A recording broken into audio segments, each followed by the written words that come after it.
Good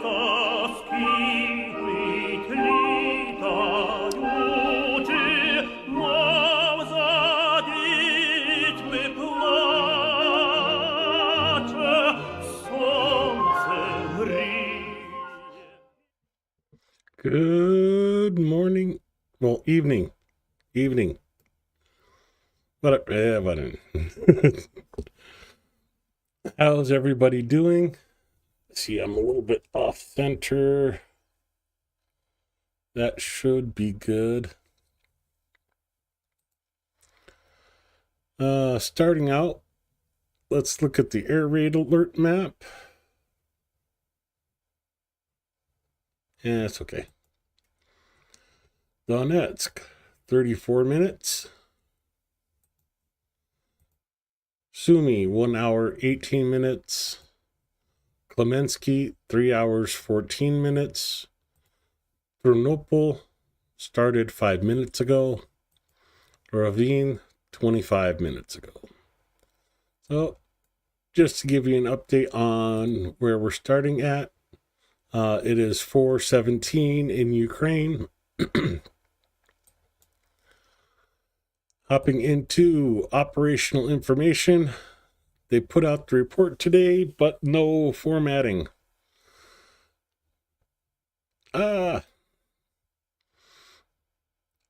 Anyways, operational information as of 8 a.m., January 21st, 2025, regarding the Russian invasion.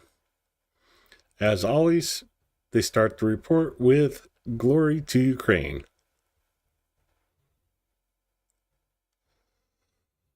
Oh yeah, they have general consensus. I got some of the pictures of the aftermath of those strikes for you later today. Later in the stream, yeah. The 1063rd day of the large-scale armed aggression of the Russian Federation against Ukraine has begun. In total, 152 combat clashes were recorded over the past day. According to updated information, yesterday the enemy launched 3 missile strikes using 5 missiles on the positions of Ukrainian units and settlements, 72 airstrikes using 111 guided aerial bombs, and Russia used 2,653 kamikaze drones. In addition, it carried out almost 5,000 artillery strikes, 91 of them from MLRS. The aggressor carried out the airstrikes, in particular in the areas of the settlements of Kozacha Lopan, Novoyehorovka, Zeleny Dolna, Drobyeshevne, Mykolivka, Stupochki, Konstantinivka, Katranivka, Prshetrevna, Troyanda, Prokotsk, Constantinople, Novopol, and oh man, this town is so hard to say. Pietkaki. Yeah, it's close. It's not completely right, but over the past day, aviation, missile troops, and artillery of the defense forces of Ukraine hit 22 areas of concentration of personnel and equipment, 11 command posts, 10 artillery systems, 4 air defense systems, and 4 warehouses of military and technical property, ammunition, fuel, and lubricants, as well as 9 other important objects of the Russian invaders.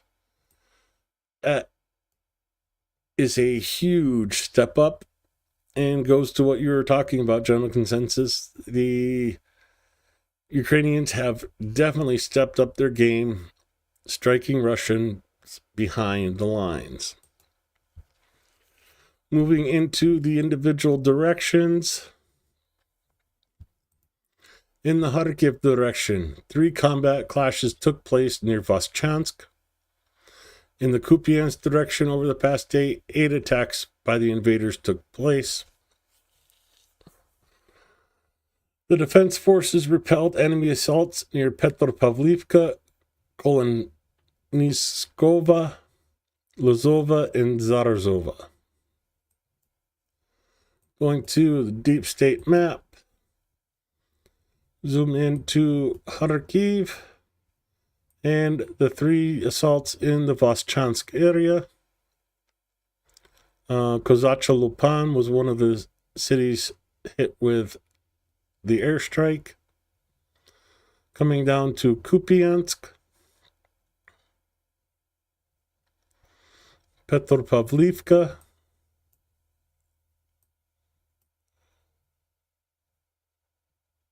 Kolonivska,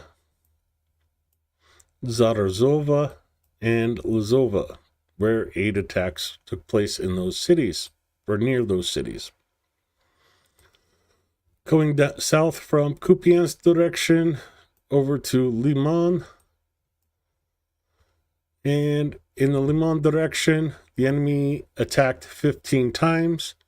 They tried to advance near Nadia, Novoyehorovka, Makivka,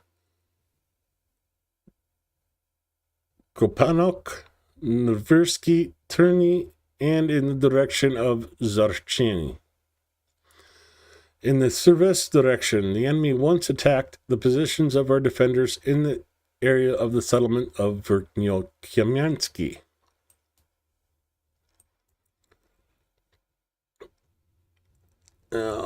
Nadia is this small settlement here, just to the south of Lozova. Again, Nadia is there. Novoyehorovka, Makivka,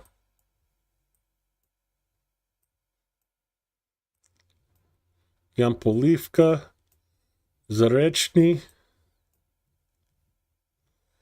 and where was that other town at?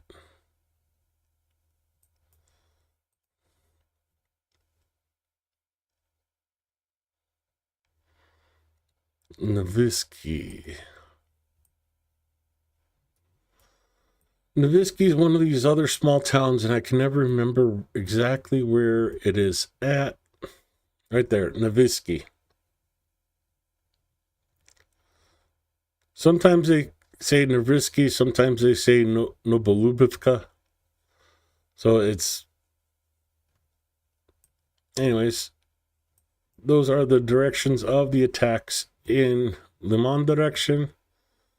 In the Servisk direction, again, Liman, Servisk, Verkhnyo-Kamyansky is this settlement here, and 1 assault in that area.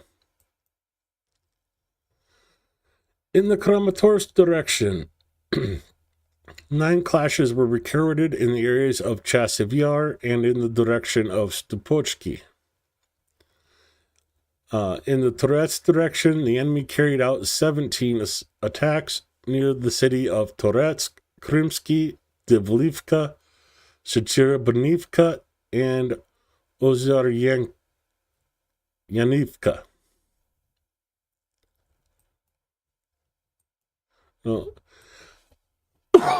Excuse me. Heading to the southwest, Kramatorsk, Konstantinivka, Chasiv Yar, and Stupochki. Oh, shit. Excuse me.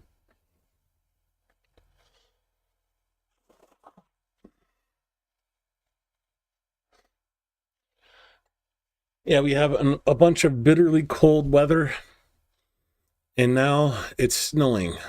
Fun. Heading directly south of Chasiv Yar to the Toretsk area. Devlivka, I'm not sure which settlement they're talking about, this one or this one. But Krymsky, of course, Toretsk, Sytsyr-Banivka, and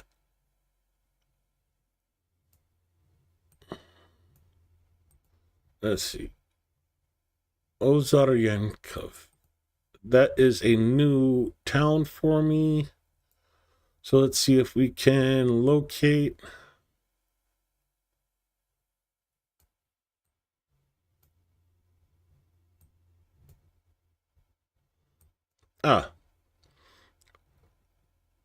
Ozaryanivka is this settlement here. So I'm guessing they're talking about this Danlivka then, or Devlivka. So 16 assaults between this city, Kremnisk, and Toretsk. You see that Toretsk is mostly in the gray zone now. There are a number of assaults happening throughout the day, and it is literally fighting building to building. We saw a video yesterday of one of the patrols of Azov on the outskirts of the city. I believe it was in this area. I have another one that Azov released today for you to check out. And of course, the next area to talk about is Pokrovsk. In the Pokrovsky direction, our defenders stopped 73 assault and offensive actions of the aggressor in the areas of the settlements of Vodyana Druj, Mirolibivka, Promin, Elizavetivka, Mirnogorod, Koltiny, Nadivka, Andrivka, Shurchenko, Dashani, Ukali, and Yantarny. Not quite as big of a list as it normally is, but Elizavetivka, Mirolubivka, Promin, Lisivka. I don't think this is the Shurchenko they're talking about. We'll get to that in a minute. Koltiny, Novoandrivka, Yaznove, Petropavlivka. I think this is the Shurchenko they're talking about. Of course, Andrivka here. Dashny, and zooming way in here, Yantarny.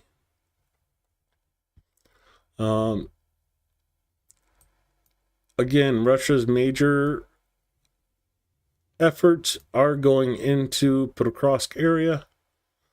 They're trying to take Udashny and get more access along this railroad here. The rumor is that Russia does not want to engage in Pokrovsk. They want to encircle the settlement so they don't have to do urban warfare. I can only hope that Ukrainians make them pay for that strategy. Going from Pokrovsk, ending in Yantarny,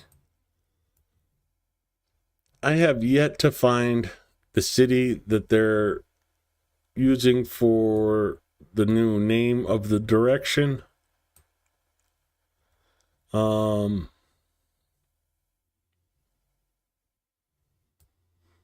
I still don't know. But in the Novopavlivsky direction, 7 assault actions of the enemy were stopped. The invader tried to go to the positions of Ukrainian units in the areas of U200B, U200B. Yeah, formatting errors are definitely happening in this report, unfortunately. But the assaults happen in the areas of Constantinople, Rozlviv, Velika Novosilka, and in the direction of Privilne. So, coming back over towards Pokrovsk, Constantinople, Rozlivny, Velika Novosilka, and Privilny.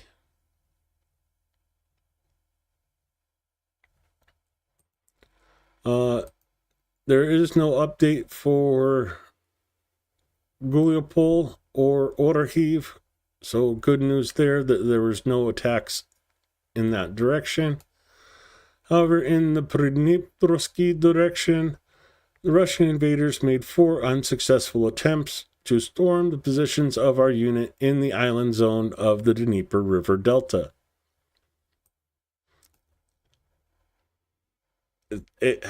I'm starting to think somebody's watching my stream that's working on this.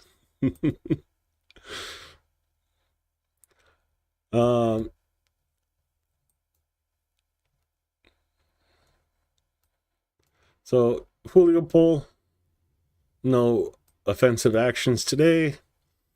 Orarhiv, no action today. Coming down here to Pridniprovsky, and 4 assaults in the islands of the river of the Dnipro Delta.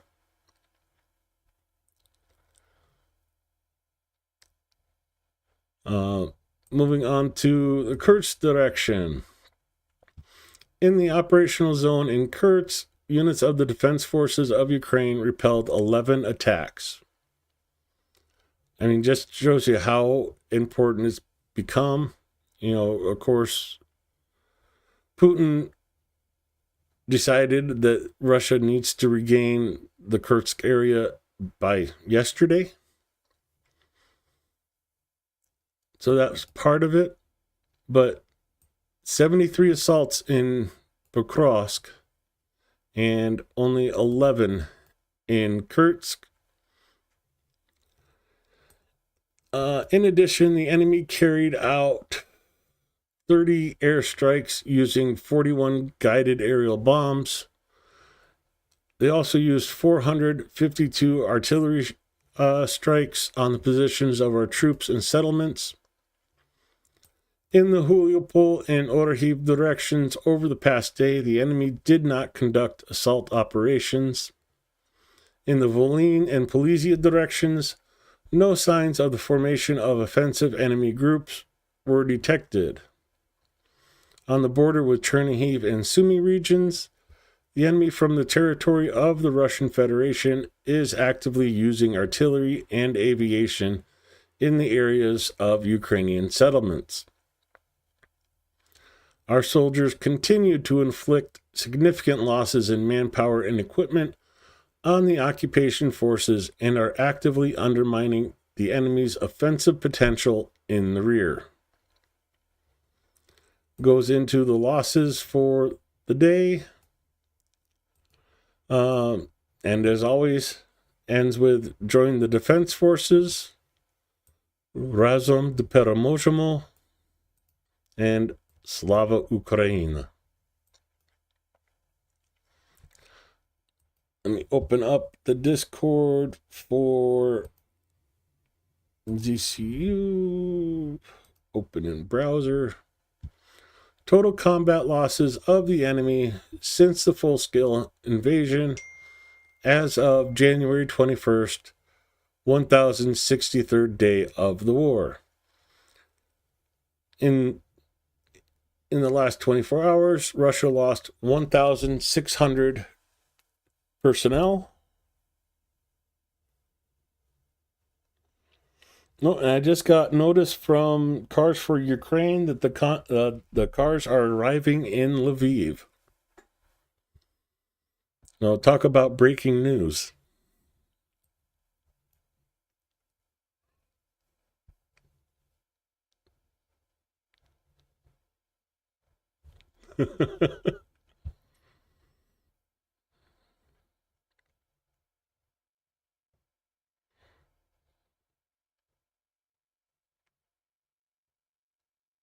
That's weird that Louisiana has snow. Russia also lost 12 tanks, 23 armored personnel vehicles, and holy cremoly, 60 artillery systems. Counter battery radar systems must be working very well for Ukraine in this last day. One anti-aircraft warfare system, 130 UAVs, 194 vehicles, and 4 special equipment.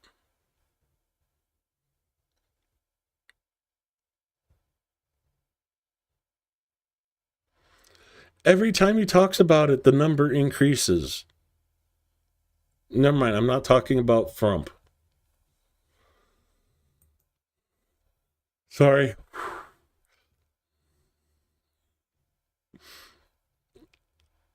Yeah. Dnipro started the air alert 17 minutes ago, basically right after we started the stream.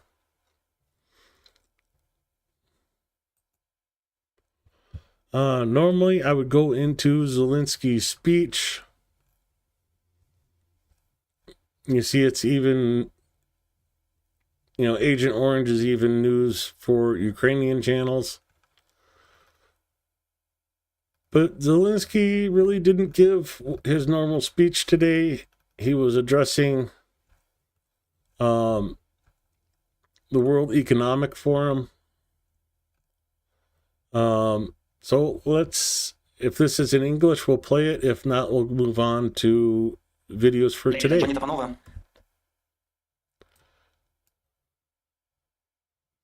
So, Пані та панове, я хочу поговорити про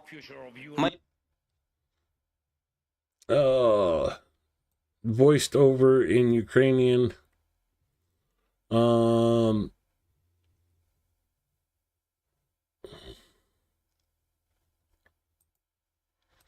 Let's see if we can find it somewhere else.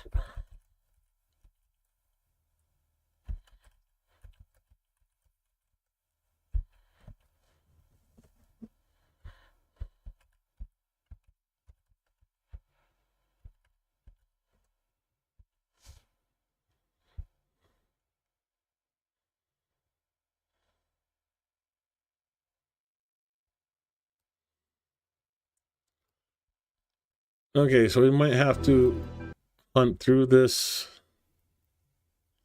Don't care about Schultz. He knows nothing.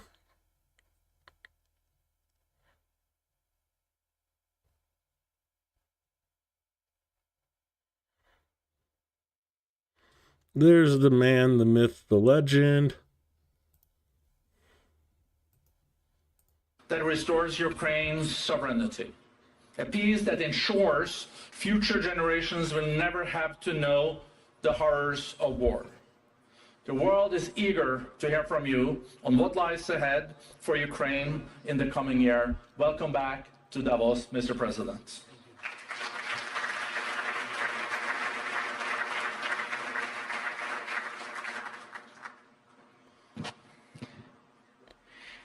Thanks so much.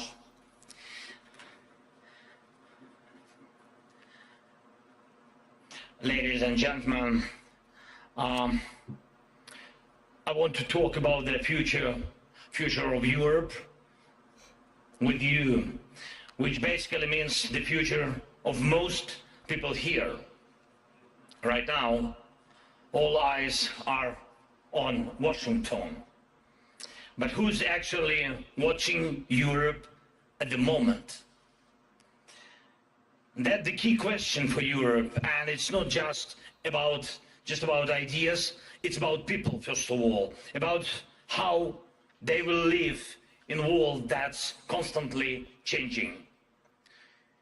20 hours ago, President Trump's inauguration took place in Washington, and now everyone is waiting to see what he will do next. His first executive orders have already shown clear priorities.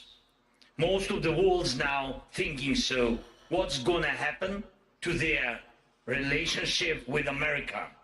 What will happen to alliances, to support, to trade? How does President Trump plan to end wars? But no one is asking these kinds of questions about Europe. And we need to be honest about that. When we in Europe look at the United States as our ally, it's clear they are an indispensable ally.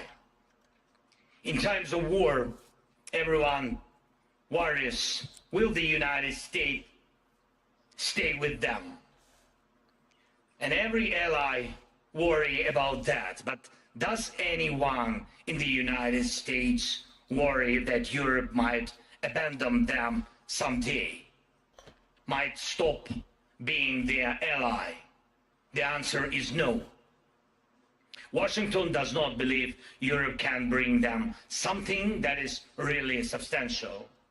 And I remember last year's Asia Security Summit in Singapore, the Shangri-La dialogue, and their representatives of the United States delegation openly said their top security priority is the Indo-Pacific region, the second is the Middle East and the Gulf, and only the third is Europe. And that was under the previous administration. And will President Trump even notice Europe? Does he see NATO as necessary, and will he respect EU institutions? Ladies and gentlemen, Europe can't afford to be second or third in line for its allies. If that happens, the world will start moving forward without Europe. And that's a wall that will not be comfortable or beneficial for all Europeans. Europe needs to compete for the top spot in priorities, alliances, and technological development. And we are at yet another turning point, which some see as a problem for Europe, but others call a chance. Europe must establish itself as a strong global player, as an indispensable player. Let's not forget, there is no ocean separating European countries from Russia. And the European leaders should remember these battles involving North Korean soldiers are now happening in places geographically closer to Davos than to Pyongyang. Russia is turning into a version of North Korea, a country where human life means nothing. But they have nuclear weapons and a burning desire to make their neighbors' lives miserable. Even though Russia's overall economic potential is way smaller than Europe's, it produces several times more armor and military equipment than all of Europe combined. And that's exactly the path of wars Moscow chooses to take. Putin signed the new strategic deal with Iran. He already had a comprehensive treaty with North Korea. Whom do they make such deals against? Against you, against us, against Europe, against America. We must not forget about it. It's not by chance. These are their strategic priorities, and our priorities must match the challenge in politics and in defense and in economy. Such threats can only be counted and only counted together. Even when it comes to army size, Russia can field about 1.3, maybe 1.5 million troops. We've got more than 800,000 in our military. Second after us comes France with over 200,000. Then Germany, Italy, and UK. Everyone else has less. This isn't a situation where one country can secure itself alone. It's about all of us standing together to mean something. For now, thankfully, the influence of Iran's regime is weakening. This gives hope for Syria and Lebanon, and they should too become examples of how life can recover after war. And Ukraine is already stepping in to support the new Syria. Our ministers have been to Damascus, and we've launched a food aid program for Syria called Food from Ukraine. And we are getting our partners involved to invest in these delivers and in building food production facilities. And Europe could totally step in as a security donor for Syria. Time to stop getting headaches from that direction. And Europe, together with America, should put paid to the Iranian threat. Next, right now, it's not clear whether Europe will even have a seat at the table when the war against our country ends. And we see how much influence China has on Russia. And we are deeply grateful to Europe for all the support it's given our country during this war. But will President Trump listen to Europe? Or will he negotiate with Russia and China without Europe? Europe needs to learn how to fully take care of itself so that the world can't afford to ignore it. It's vital to maintain unity in Europe because the world doesn't care about just Budapest or Brussels. It cares about Europe as a whole.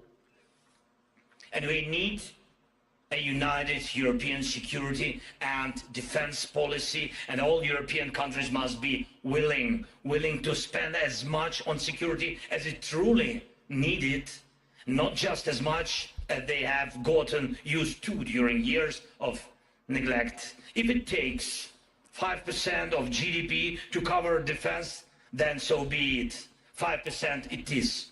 And there is no need to play with people's emotions that defense should be compensated at the expense of medicine or pensions or something else. That's really not fair. We have already set up models of cooperation for Ukraine's defense that can make all of Europe stronger. We are building drones together, including some totally unique ones that no one else in the world has. And we are producing artillery together and in Ukraine, and it's much cheaper and faster than in any other country in the world. And investing now in Ukrainian drones production is investing not only in security of Europe, but the ability of Europe to be a security guarantor for other vital regions. And we need to start building air defense systems together, ones that can actually handle all types of cruise and ballistic missiles. Europe needs its own version of the Iron Dome, something that can deal with any kind of threat. We can't rely on goodwill from a few capitals when it comes to Europe's security, and whether it's Washington, Berlin, Paris, London, Rome, or after Putin kicks the bucket, some imaginary Democrat in Moscow someday. And we need to make sure no European country is dependent on a single energy supply, especially not Russia. Right now, things are on our side. President Trump is going to export more energy. But Europe needs to step up and do more long-term work to secure real energy independence. You can't keep buying gas from Moscow while also expecting security guarantees, help and backup from the Americans. That's just wrong. For example, the Prime Minister of Slovakia is not seeking access to the US gas, but does not lose hope to enjoy US security umbrella. And Europe must have a seat at the table when deals about war and peace are made. And I'm not just talking about Ukraine here, this should be the standard. Europe deserves to be more than just a bystander. With its leaders reduced to posting on X after an agreement has already been made. Europe needs to shape the terms of those deals. Next, we need a completely new, bolder approach to tech companies and technological development. If we waste time, Europe will lose this century. And now Europe is falling behind in the development of artificial intelligence. Already, TikTok's algorithms are more powerful than some governments. Already, the fate of small countries depends more on the owns of tech companies than on their laws. Already, Europe is not leading in the global tech race, falling behind both America and China. This isn't some minor issue. It's about weakness, first technological and economic, then political. And Europe is often more focused on regulation than on freedom, but when smart regulation is needed, Brussels hesitates. We should ensure maximum tech development in Europe and together make all significant decisions for the whole Europe. From weapons production to tech development, Europe must lead. And Europe must become the most attractive market in the world. And that's achievable. And finally, Europe must be able to guarantee peace and security for everybody, for itself, and for others, for those in the world who matter to Europe. Europe deserves to be strong, and for this, Europe needs the EU and NATO. Is this possible without Ukraine and without a just end to Russia's war against Ukraine? I'm certain the answer is no. Only real security guarantees for us will serve as real security guarantees for everyone in Europe. And we must ensure that America also sees us as essential. For that to happen, America's focus must shift to Europe so that one day in Washington they will say all eyes on Europe, and not because of war, but because of the opportunities in Europe. Europe needs to know how to defend itself. Hundreds of millions of people with Europe to see its landmarks, to learn from its cultural heritage. Millions in the world dream of living like the Europeans do, and will we be able to keep it and pass it to our children? If we in Europe can answer positively, America will need Europe as well as other global players. Europe must shape history for itself and its allies to remain not just relevant, but alive and great. Thank you. Slava Ukraini.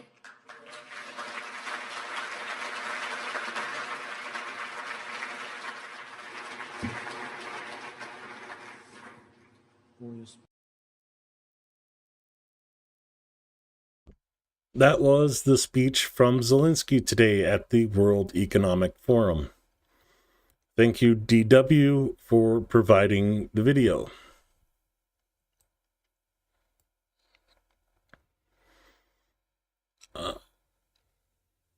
Dnipro air alert has gone off. Still have Ravine, Ternopil, Klemensky, Sumy, and Donetsk under air alert. And let us roll right into the videos for today. A little bit of a preview as I get back to the top.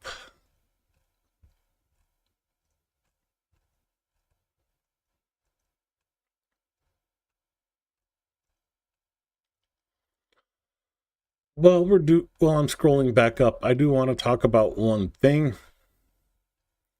Zelensky said there's over 800,000 troops in Ukraine right now. Before the full-scale invasion, Ukraine had less than 50,000. That's not, 50,000's not enough to cover Ukraine, much less do what Russia's claiming and saying that Ukraine was getting ready to invade Russia.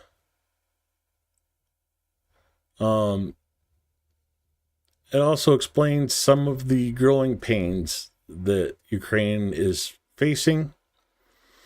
When you push from a barely supplied 50,000 to one figure was 880,000, a lot of stuff does not get filled, especially when that expansion is done during wartime, while you're under attack, while the need is the most great.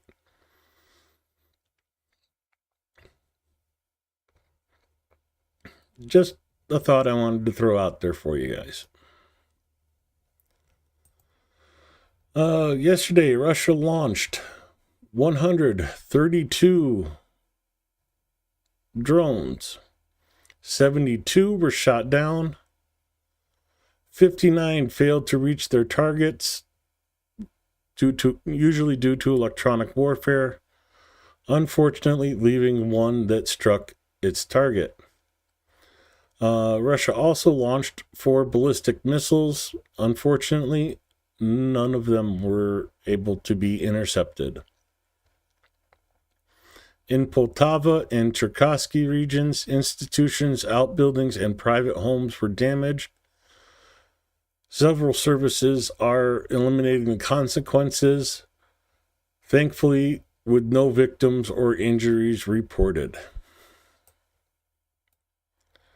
Meanwhile, in Russia, this video came out early this morning.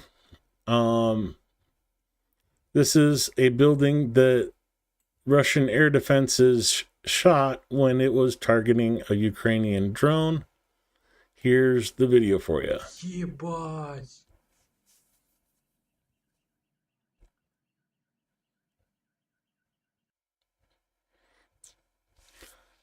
Never late, Mitch. Just, you always watch it later if you want to see the first half. Clearing trenches and refilling the exchange fund. SSO operators cleared enemy positions and brought in it says friendly unit, but they were able to capture one Russian serviceman. Here's the video. Задача була зайти на позицію, вибити противника та завести пехоту.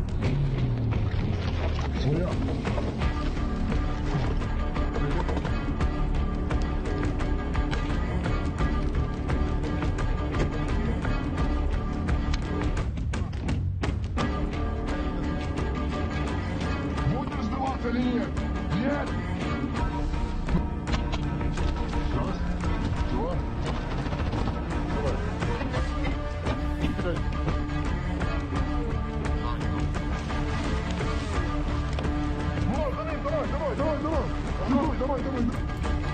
Задача була виконана, коли зайшла на неї піхота, яку ми ізначально почали заводити. Було знищено 3 особи, та один був взятий в полон. So, a little view into what it takes to clear out an enemy trench. You sit there and hear them telling the Russians to give up, come out, surrender. They refuse because they're being told lies. We'll get into that in an interview later.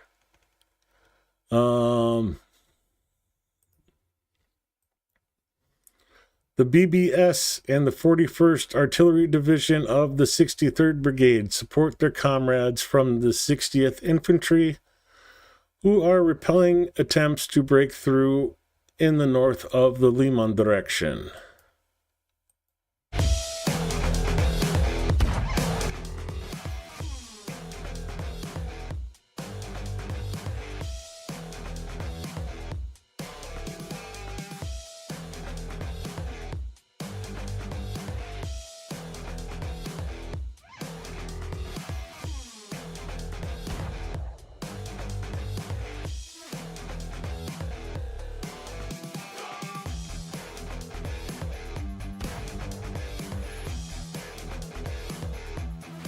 As we're sitting here watching this, I want to point out that how important it is to have these Maverick thermal drones. Do you imagine trying to spot like that guy without the thermal?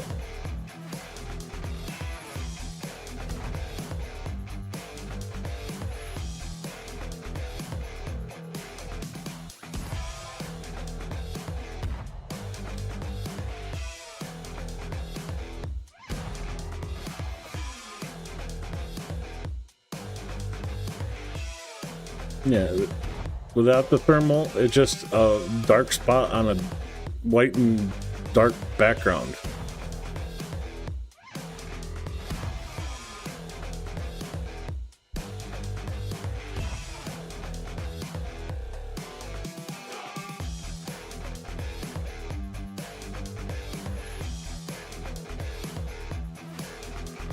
Oh, they didn't outline him. I wouldn't be able to see him. Oh, looks like I gotta get off of that part.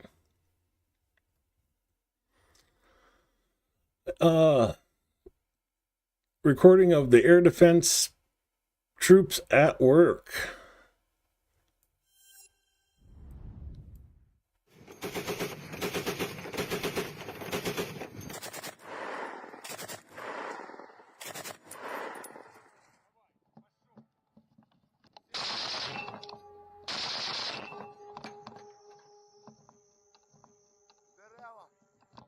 And down goes the Shaheed.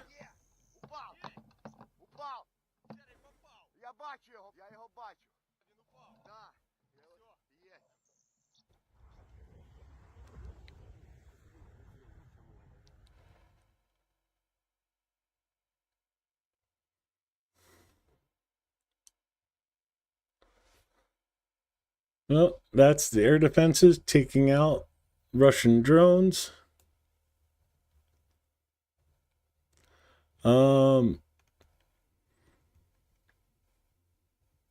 Let me pause that. I can't show this. It shows a lot of stuff that YouTube would have a hissy fit about. But in Kursk, soldiers of the 73rd Marine Center of the SSO destroy the enemy and obtain important data on enemy troops. I wanted to put that in the Telegram channel, so if you want to, you can go watch it for yourself. But it's basically intel gathering of troops that have been eliminated. A lot of today is going to be updates on strikes that happened yesterday. Here is the before and after of the Tula oil field. So before pictures, and here's the after, where one of the tanks has been destroyed.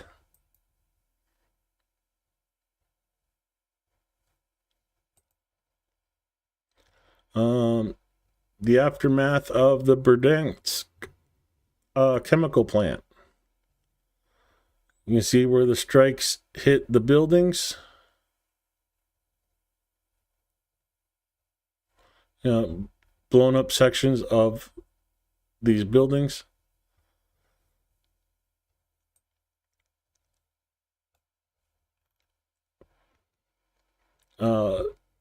wanted to let you guys see this one too. The 21st Brigade was short of uniforms.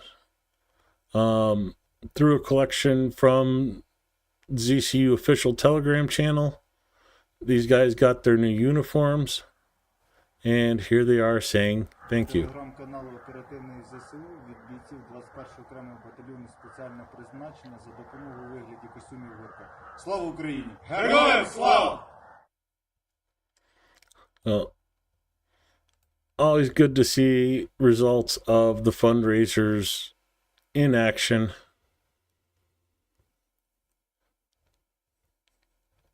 I wonder where Blonde Bombsheller ran off to. I'm missing a link in my chat.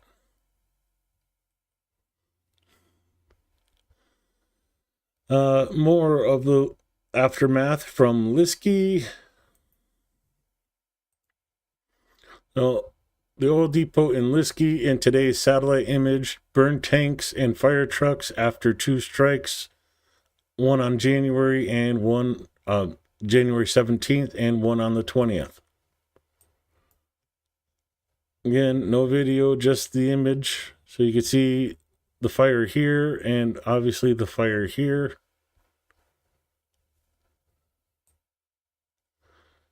So Ukraine doing the strikes to keep Russia from making money to fund further wars.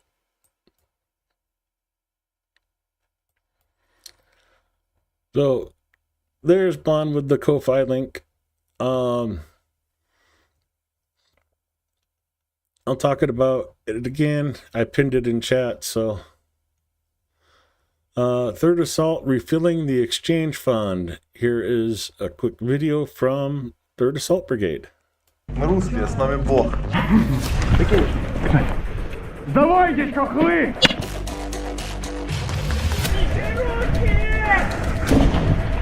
Вот, выходит. Первый у нас контакт. Російською говори.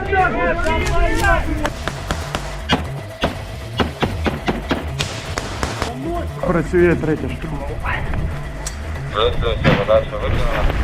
Вітаємо на українській землі, хлопці.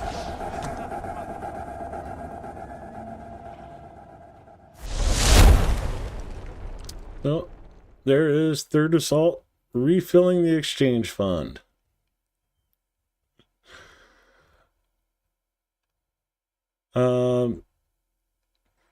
Marines, Ukrainian Marines taking out land ships in Kursk. This is going to be a good one.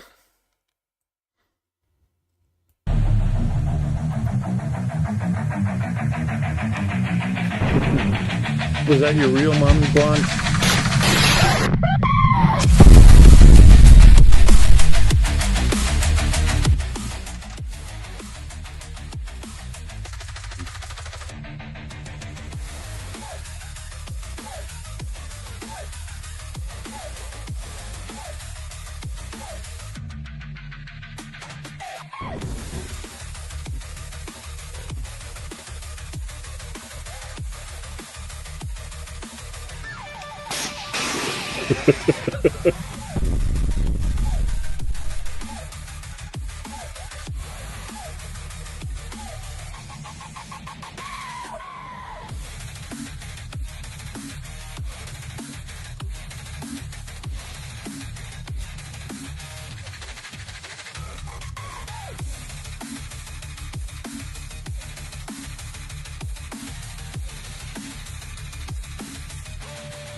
St. Javelin at work.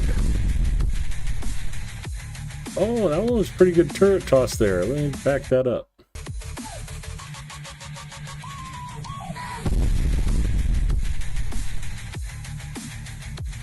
Yeah, Not the best one out there, but a solid 7.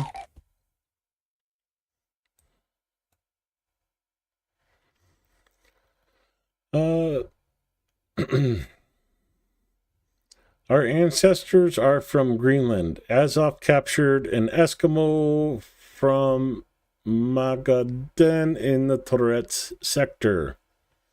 It is a 13-minute long interview of reading subtitles.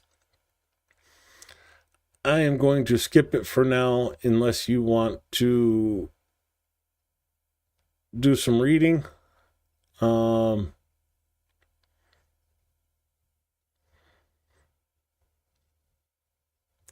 It's an interesting interview, but 13 minutes is a long interview. Well, I do want to play it because it brings up some points that I want to talk about. So,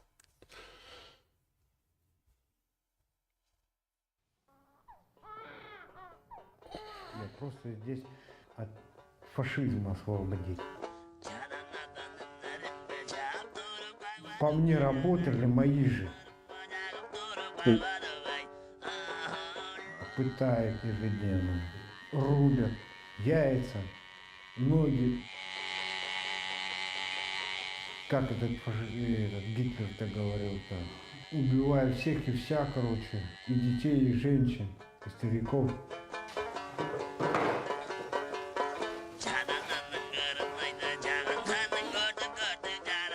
Родился в Магаданской области, в Ультинском районе, село Уэлькаль, по национальности эскимос.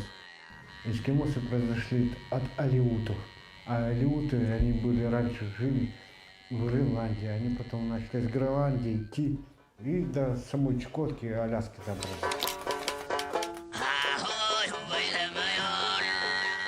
Изначально была должность как бы оператор-наводчик БМП. Вот 6 октября текущего месяца меня перевели в пехотинцы. На что? Куда? Как? Что у меня тут универсального солдата собираются сделать? Ну, и вот 7 октября меня отправили уже в Нью-Йорк. Там должны были окольными путями дойти до позиции и держать эту позицию. Но в связи с тем, что трое меня бросили, я потерялся, я должен был с ним. 3 of his comrades left them behind. And he ended up getting lost. Они просто-напросто ушли, They just left me behind. В Сочи подались. Извините, можно закурить? Я этих развилках потерялся. Я не дошел даже до полпути. Остался в гараже заброшенном. Я всю ночь простоял, прижавшись к стене. Почему? Потому что мне мавики сторожили. Минометы, камикадзе, баба-яги начали этим термитом, как бы зажигательным смесью. Ну, чудом остался целым, невредим. Ну, там пехотинцы практически все погибли. На следующее раннее утром нас отвезли на Красный Партизан, и поехали мы на Нитайлово. Ну, опять же, не доехали, по нам начали работать минометы. У нас дверь заклинула, наш десант, не мог выбраться. Кое-как второй десант открыл дверь, начали высаживаться. Тут пролеты. Когда быха тронулась, дверь захлопнулась. Я начал орать, мол, чтобы они дверь мне помогли открыть. Так и никто не открыл. So when the mortar started, when the mortar barrage started on their units as they were getting dropped off by the BMPs, the guys just closed the door on the BMP and started driving. Just left whoever was there and took off. Я честно скажу, меня постоянно бросают. Так а почему? У вас же девиз «своих не бросают». Ну, видите ли, как вам, так сказать, не у всех, как бы сказать, нервы железные. Кое-как дверь открыл, вылез, никого не вижу. По стенкам начал ходить и непосредственно орал всех позывных, кого знал. И тут, смотрю, пехотинец бежит. Я его к себе зову. В дальнейшем я узнал его позывной «Султан». Но он получше меня слышал Я ориентировался. Не один раз я у него переспрашивал, точно мы туда идем? Он говорит, да, как бы уверенно говорил, да, мы к своим идем. И вот нас и взяли. And that's when he got captured by Всё. Ukrainians. И узнал, что это подразделение Азов, я все уже паник совсем потерялся, думал, все сейчас будет резать. Thought he was going to be slaughtered by the Azov brigade. Ну, обращались как бы But instead they gave him не first ругались, aid. не били, не трогали, просто оказывали помощь. Я еще удивился, что как к своему, в общем-то, спокойно, пока сидели, ждали, когда там команда поступит, чтобы двинуться, нас камикадзе настиг. Подожди, так камикадзе это уже российский камикадзе отработал? Да, российский. Yeah, Russian drone. Долетая до меня, взорвались. Потом сбросы начали делать с мавиков. И вот один из сбросов ранил меня. Миномет начал жестко работать по нам. В связи с тем, что, можно сказать, я был на видном месте практически, они работали по мне. The Russian drones were targeting him. His own comrades were targeting him. Самое ближнее, это 3 метра от меня. Перебрались на другую позицию. И опять же, там же рядом все ляпало. Ваши уже подумали, что у меня маячок где-то. Azov guys said thought he had a beacon on him for the Russians to drop on him. 80-е работали по нам. Но так в растерянности был. И удивлен тому, что те парни, которые нас схватили, они беспокоились за меня больше, чем я за себя. Даже когда в пикап садились, они своими телами мое тело прикрыли. Ужасно. Just to go back on that, the guys from Azov were shielding him from mortar and drone strikes with their own bodies so he did not get hurt.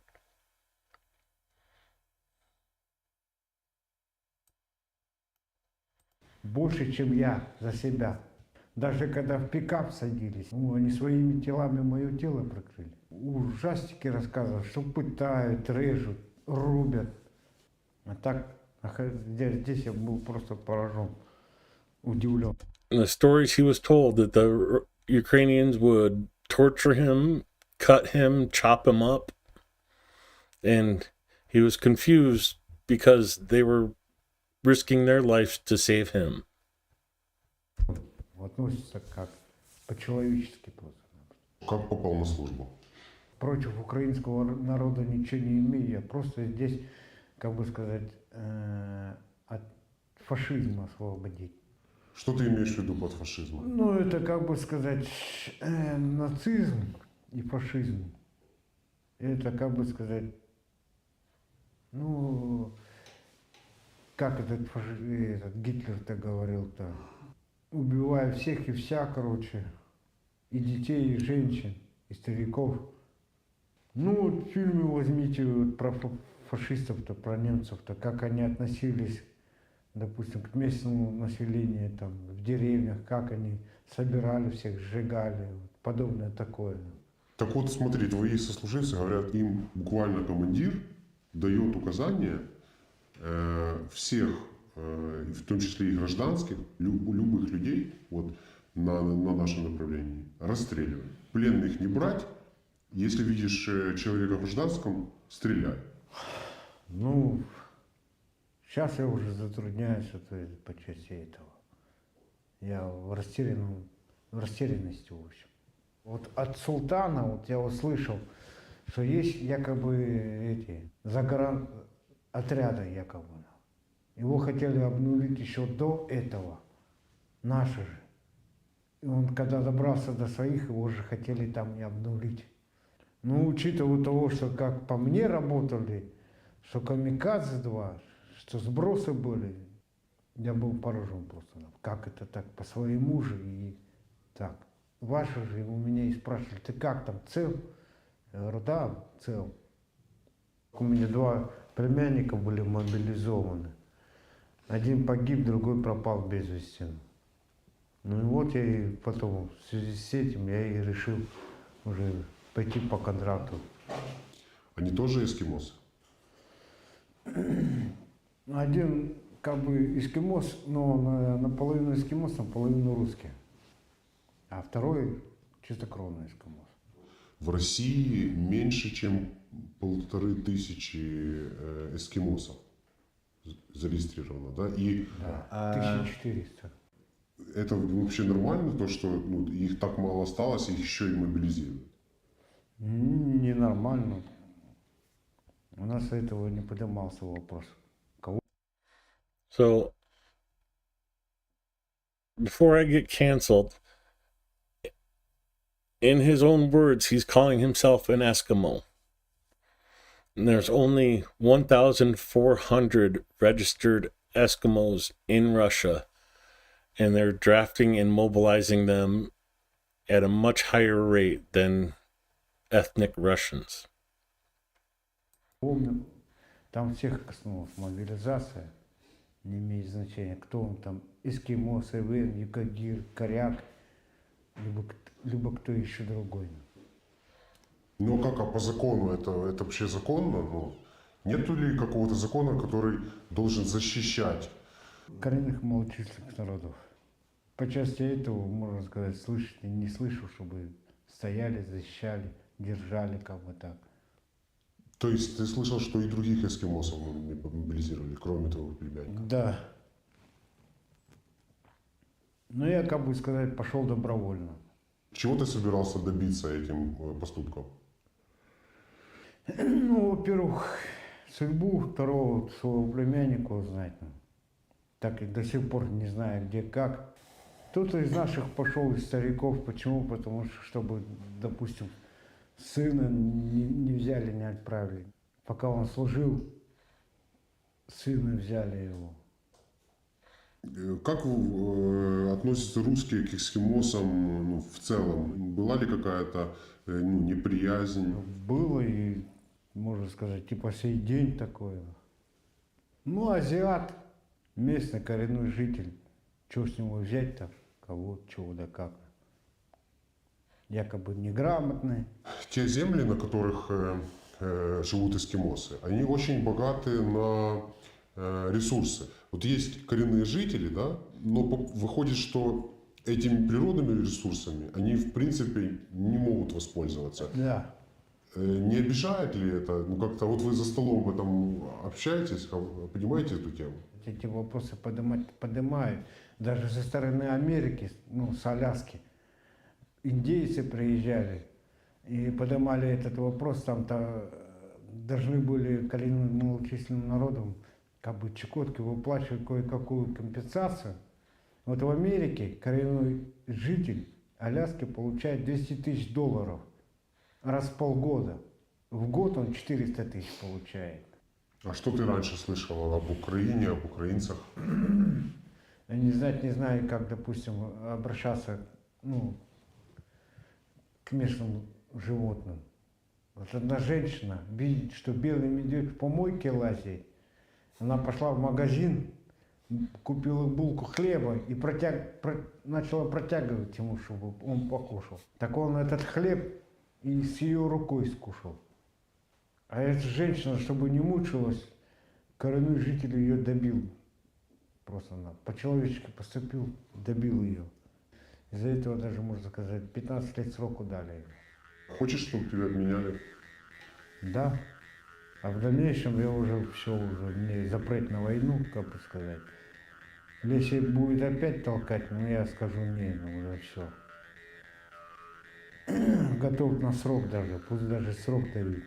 Я видел панику у бойцов, которые терялись.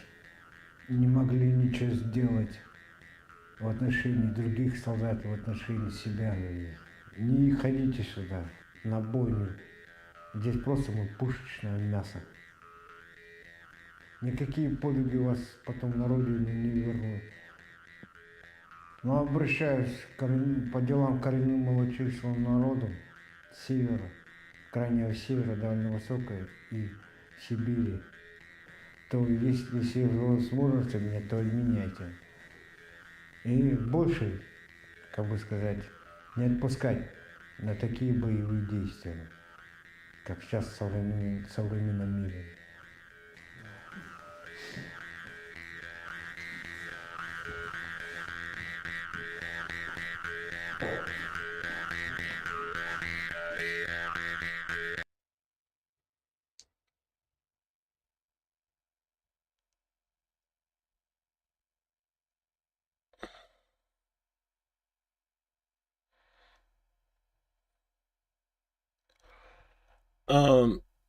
Well, the prisoner was talking about that, the Native Americans coming over from Alaska, talking to his tribe and how the U.S. pays them like $400,000 a year to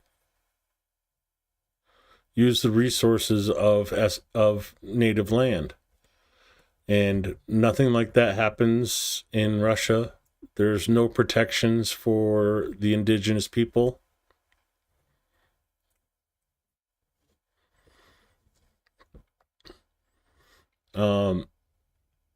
It's really a sad story on that front, but also that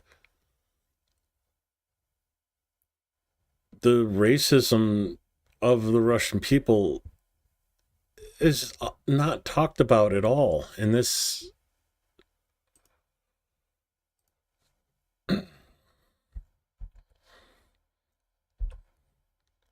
Well, there's the link to the post.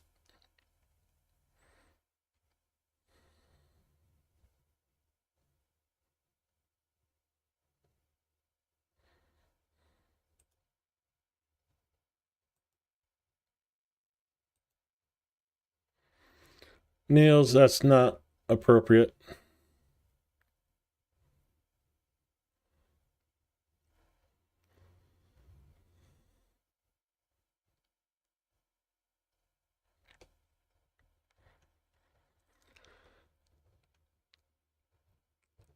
I wish I could say there wasn't stuff like that in the world, but sitting there talking about, oh, he's just an indigenous person, he can't do nothing. And they're recruiting from these indigenous populations that are, like they said, 1,400 people of that ethnicity left in Russia, and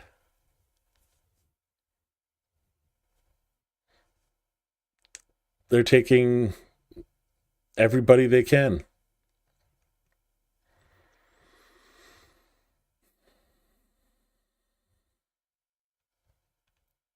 There's so many things in that video are messed up. Like talking about, they're fed lies that Ukrainians are going to torture them, cut them up, hack them off, and feed them to dogs, and then it's their own Russian troops target them when they're captured. He's sitting there tied up, probably has his hands tied up behind his back, tape over him, and his fellow Russians are trying to kill him because he got captured.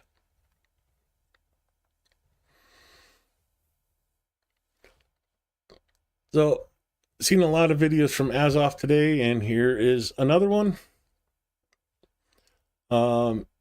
Patrol of Toretsk with Azov.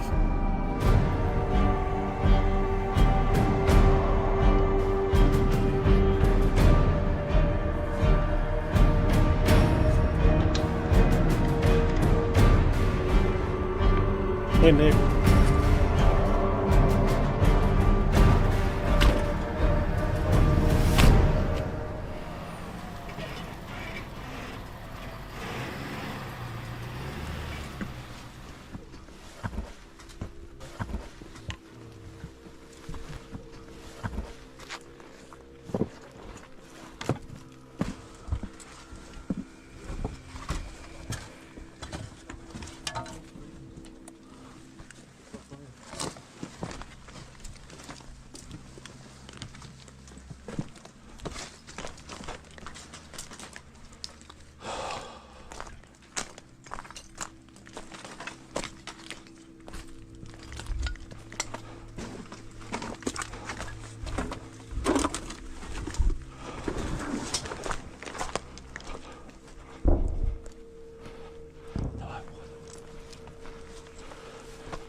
Okay, that's kind of eerie, that fog.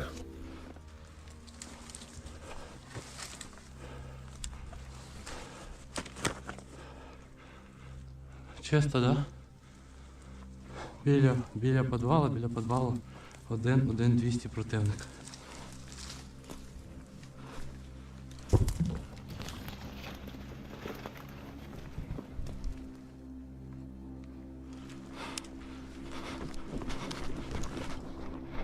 Азик, я тоже сейчас прибегаю.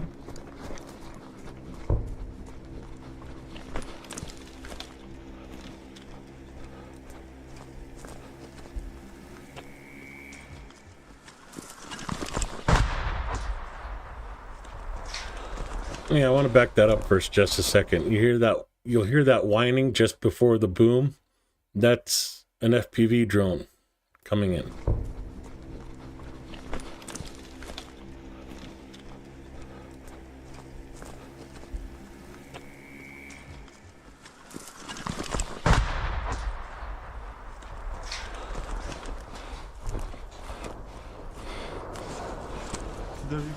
Дальше.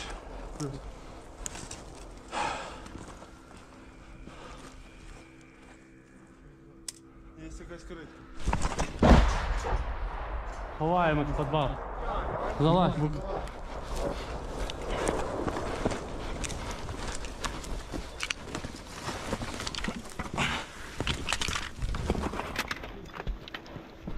No buildings left standing, so they have to go into the root cellar. 2 минути йдемо.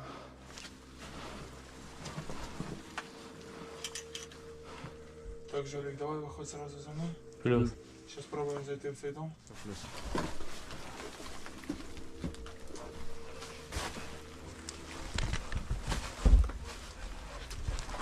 He's already been by Aussie T.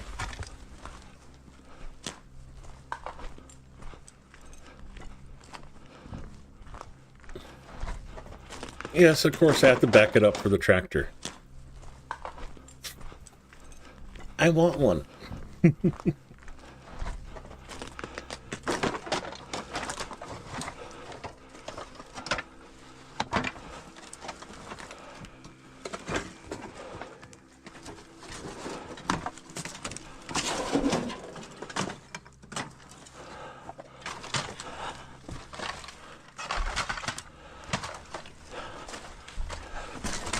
I don't know, can you really still call this a building? There's no roof on it.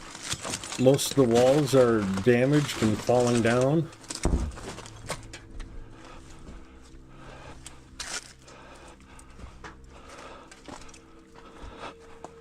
Є хтось?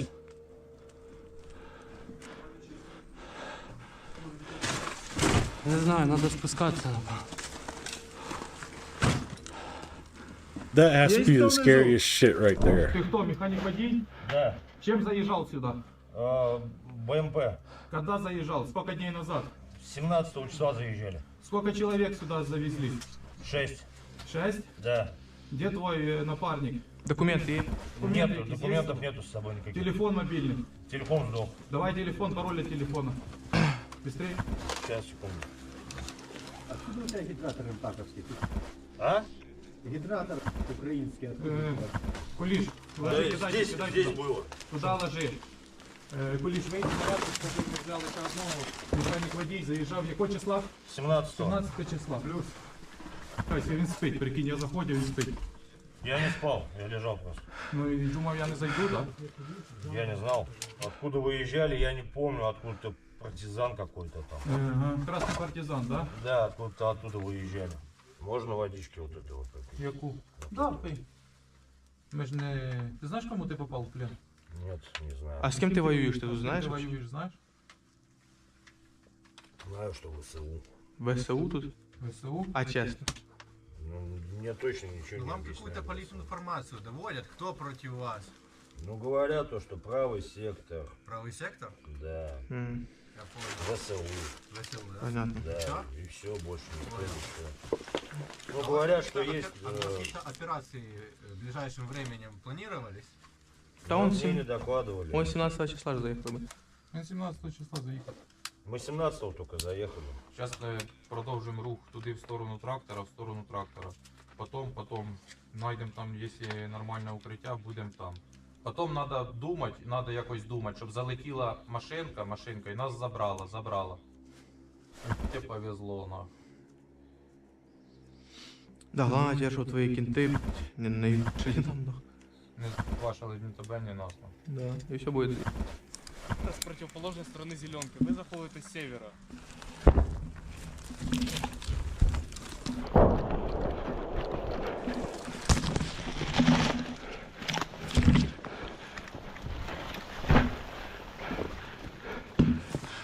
Стоять!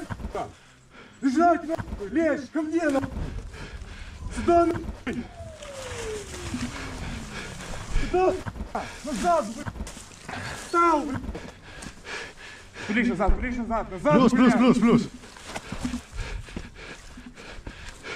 Упрись ногой, да, вылазь. Все, давай. Сейчас идешь за ним. Близь, нахуй, кобыла! На дистанции идешь. Туда, в ту зеленку! Побежал, блядь! В ту зеленку! Все, Кулиш, беги, давай! Плюс. Я за тобой. Давай, скидываешь броню. Раздупляйся. Мы стрелять не будем, если ты не шерохнешь. Здесь что? Все, дед, ну как тебя сюда занесло? Все, лег и лежишь, понял? Пошли, идем.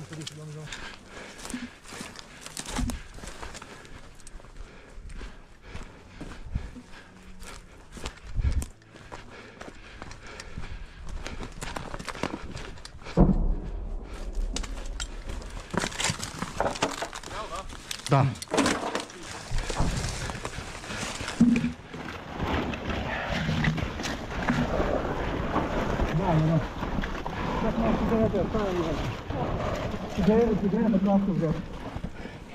Поднял. Вперед, пошел. Вперед. Либо скотч, Прямая его надо. Так краще стяжка, наденешь. Дед повернулся ко мне, сел на колени. Давай потугіше, фіж. Нормально? А не надо сильно туго. Ти нормально на 300-й? 300 Тільки в руку? Нет, там еще по спине что-то. по спине. Дивись спину. Фіш. Сейчас поднимемся. Дед, нормально. Смотри, видишь мой матрас? Сейчас на него садишься, понял, жопа? Давай. Пошел. Тут вот на краю. Ножиком. Дед, я когда кричу бежать, надо бежать. Так, дед, давай. Дед, Спину твою. Фиш, подальше его немножко туда, да. Поближе к стенке. Giving the first aid to the prisoner they just captured, making sure he's not going to bleed out or anything. Давай, подразделение. Девятка, рота. Батальон. Девятка. Шторма. Взвод, шторма. Взвод. Взвод я не знаю. Я полгода был в Сочи. Все хорошо. Девятка, взвод шторма или рота шторма? Шторм Б. Да. Шторм Б, правильно? Ну, Z, что как называют. Дев'ятка, шторм за. Взвод какой?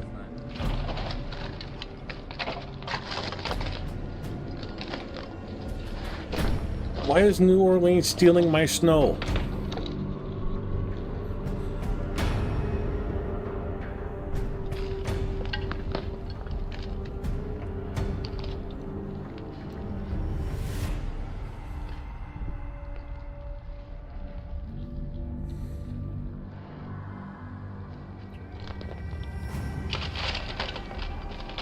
In memory of the fighters of the Special Forces Reconnaissance Platoon of the 2nd Battalion, 12th AFSOF Brigade, who were killed while fighting the occupiers in the Tourette's sector.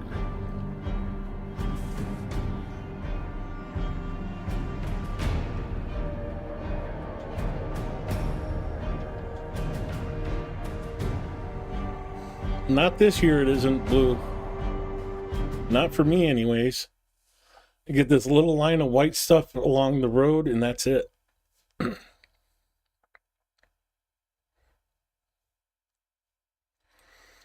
That was Azov taking us on patrol with them.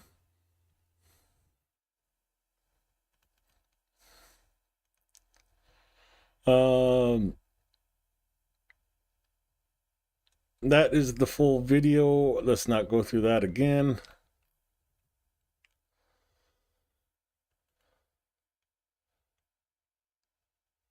Here you go, Blonde. This video is for you.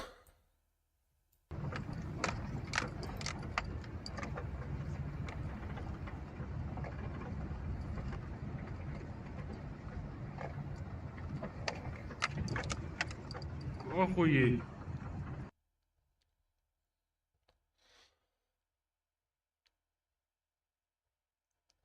It's getting so bad for Russians that they're using horses to ride into combat.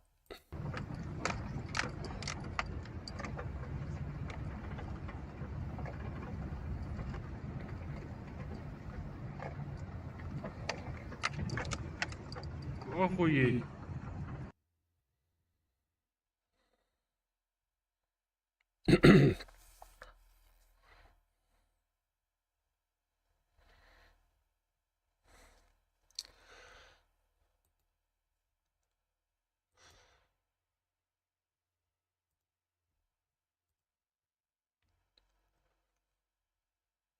Hey, starting in 5 minutes, we're supposed to get snow.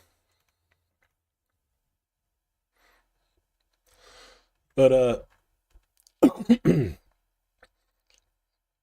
yeah, -12 yesterday for the official low. A high of -2, that's in Fahrenheit.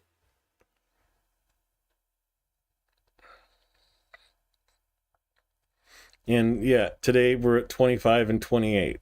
So definitely warming up, but the snow's coming with it.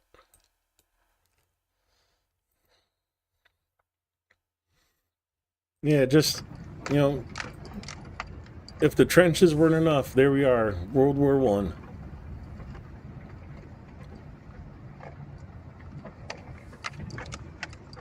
Охуеть.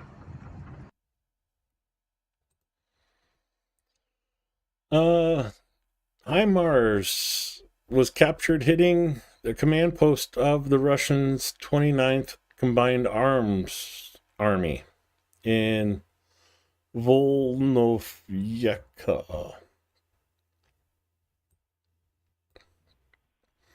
CCTV was able to capture this.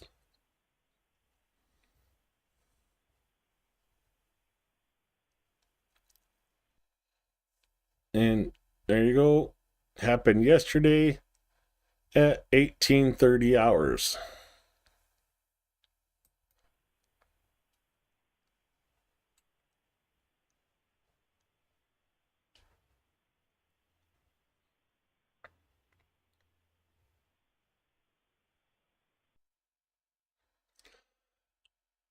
I wish there was more to this video because it looks like these two cars are going to slam into each other. Both of them are speeding down the road trying to get the heck away from there. If they just give us a little more video.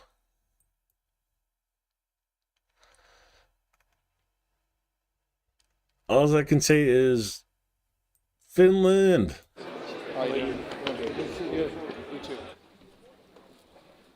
We'll continue our support for Ukraine. There are no questions about it, no ifs and buts. Investment to interior our drone production. So Zelensky meeting with the Prime Minister or the President of Finland. More before and afters, this time of the Saratov oil refinery.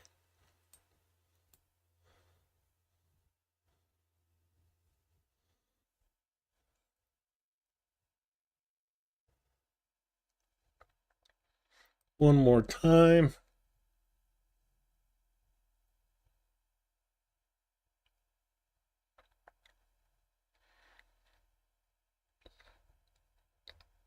You see they're starting to build walls around each individual tank so fires do not spread.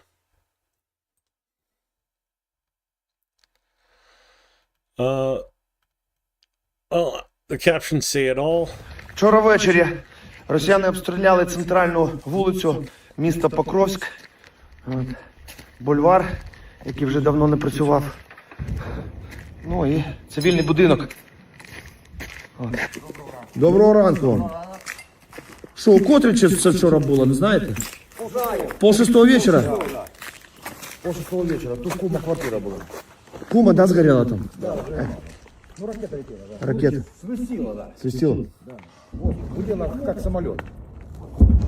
С той стороны. Понятно. С той сторони. Ну, понятно, звідки. А потім вони дивуються, чому в світі так поширюється русофобія, а? Дивно, а чому? Just a point of order. A phobia is an irrational fear. I don't think there's anything irrational about fearing the Russian world that they're trying to spread. If this is the Russian world and the Russian peace, you know, the Russia Mir, I don't want it.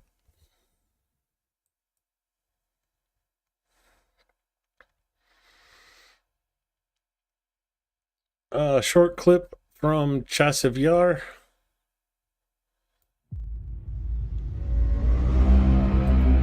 And in this clip, you'll see Russians going through the high-rise buildings in Chasiv Yar.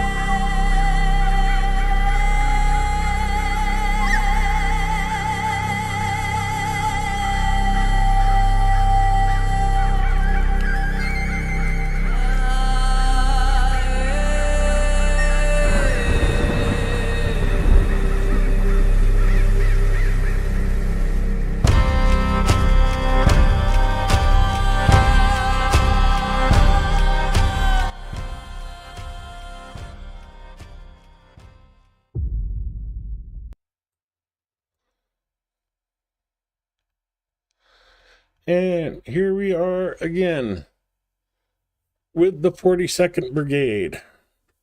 Again, our friend Viper. He is with the 422nd Battalion of the 42nd Brigade. And, well, you may remember this video, may not, from yesterday. Dun, dun, dun. The Jaws video. This is the 42nd Brigade taking out a TOR artillery radar system.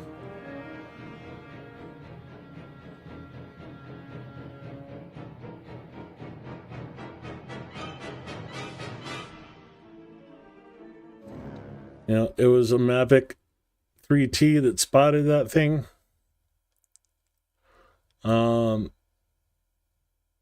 That is what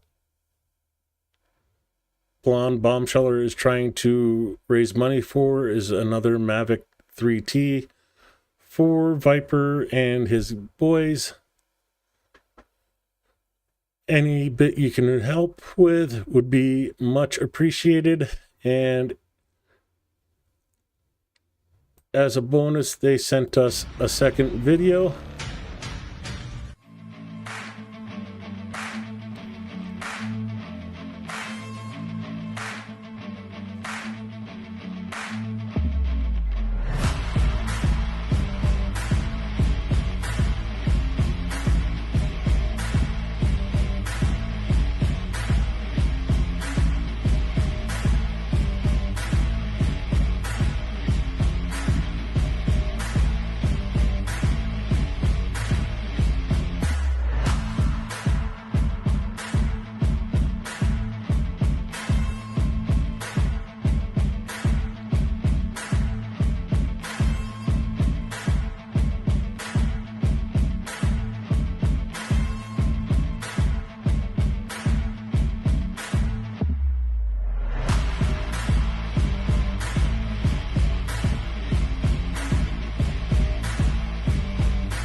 Drone operators from the 42nd doing some work.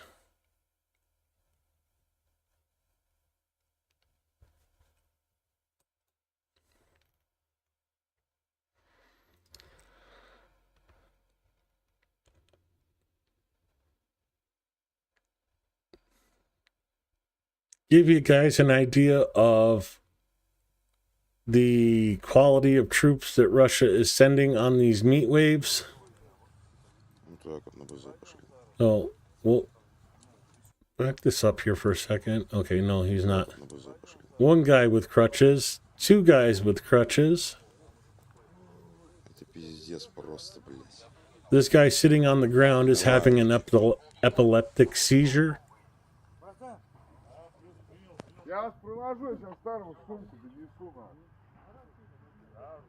Это пиздец, блядь. 20-й армия.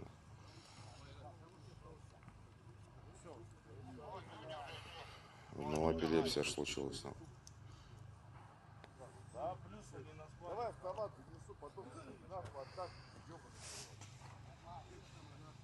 Ебать.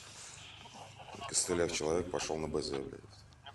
And there they are being sent out on an assault.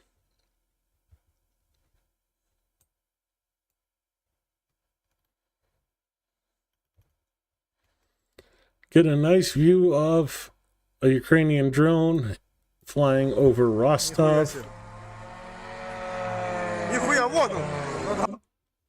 Back that up to just Ukrainian drones in the pale moonlight. Над головой, ёбаный в рот. Смотри, увидел? Я успел заснять. And here is some of the results of the Russian air defense engaging those drones.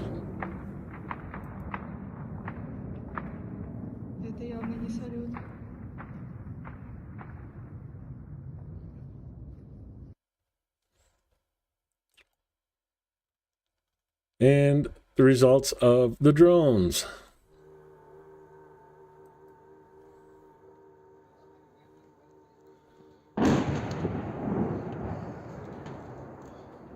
Его сбили, я снял. Trying to blur out the street sign so they can't get arrested in Russia because filming these and releasing them is illegal. Looks like a couple more videos have popped up. Let's check them out really quick. Nothing there.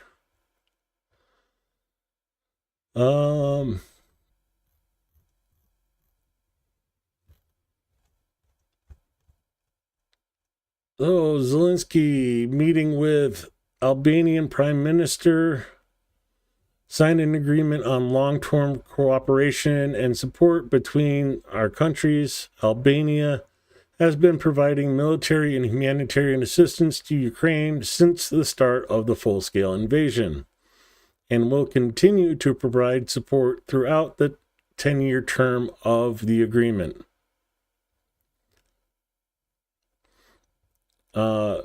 Zelensky says, I thank Albania for supporting our European integration path, strengthening our positions on the battlefield, and bringing a just and lasting peace to Ukraine. Here is the video. President of Ukraine Volodymyr Zelensky and Prime Minister of the Republic of Albania Edi Rama are signing the agreement on security cooperation and long-term support between Ukraine and the Republic of Albania.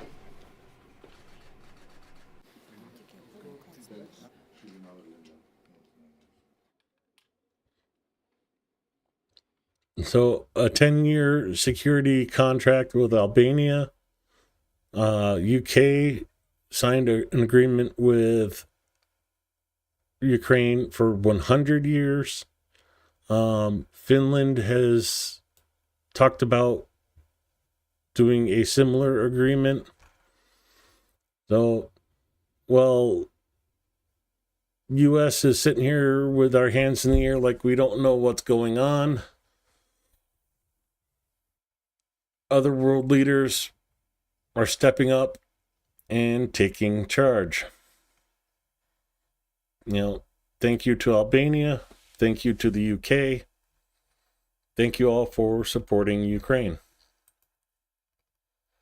That is all for the videos I have tonight. Looks like most of the air alerts have cleared. Klemensky, Ternopil, and Ravine no longer under air threat.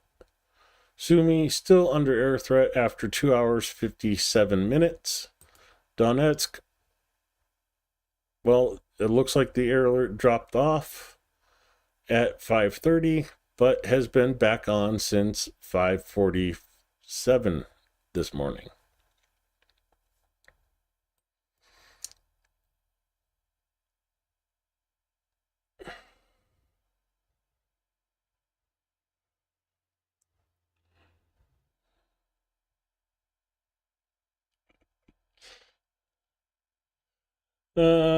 Yeah, but I don't care about Greenland. Yeah. I'm not a news streamer like you, Nick. I'm a Ukrainian support stream. If it doesn't have to do with Ukraine, eh.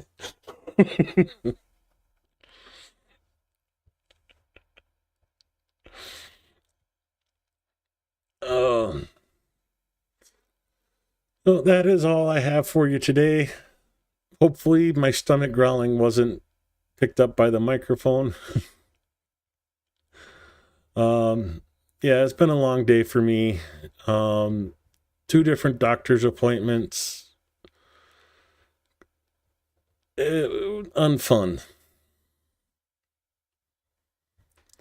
So, with that, I am going to say good night.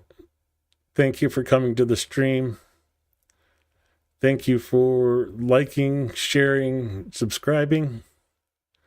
But more so, I especially want to thank you for supporting Ukraine. Very near and dear to my heart. Before I go out for the night, I want to show you one thing.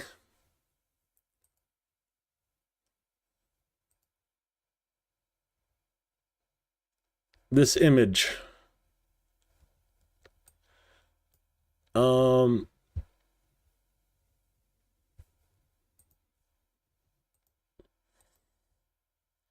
I'll show you where I took that picture from.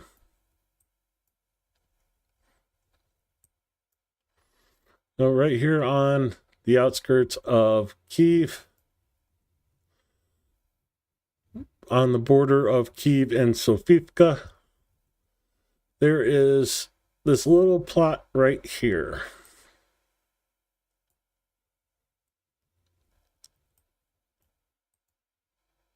This is what it looked like before.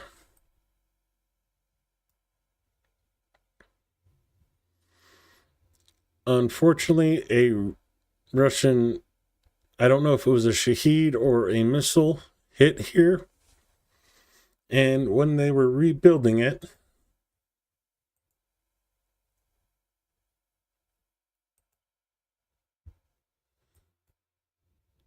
this was put in its place. You see in the background the similar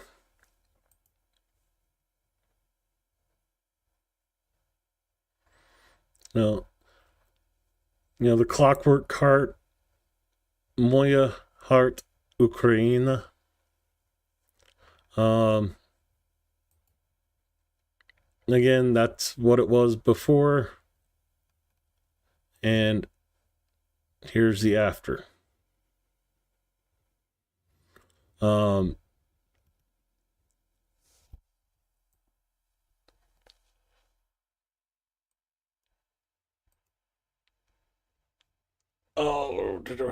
There we go. Well, Google has a satellite of it.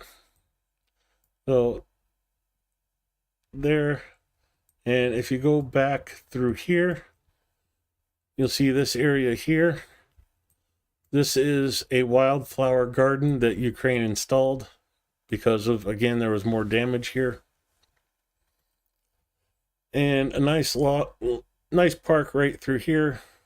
Nice little park to go walk around, run your dog. But yeah, that picture, my emblem on YouTube, is from, that right there. Not a very publicly known, the average tourist is not going to see it. And it's just my little piece of Ukraine. The reason I wanted to bring that up is I remembered something that from a couple days ago, was talking about when Ukraine rebuilds, it will rebuild stronger and more beautiful. They're already doing it. There it is. Ukraine rebuilding stronger and more beautiful. Have a good night, everybody. Stay safe.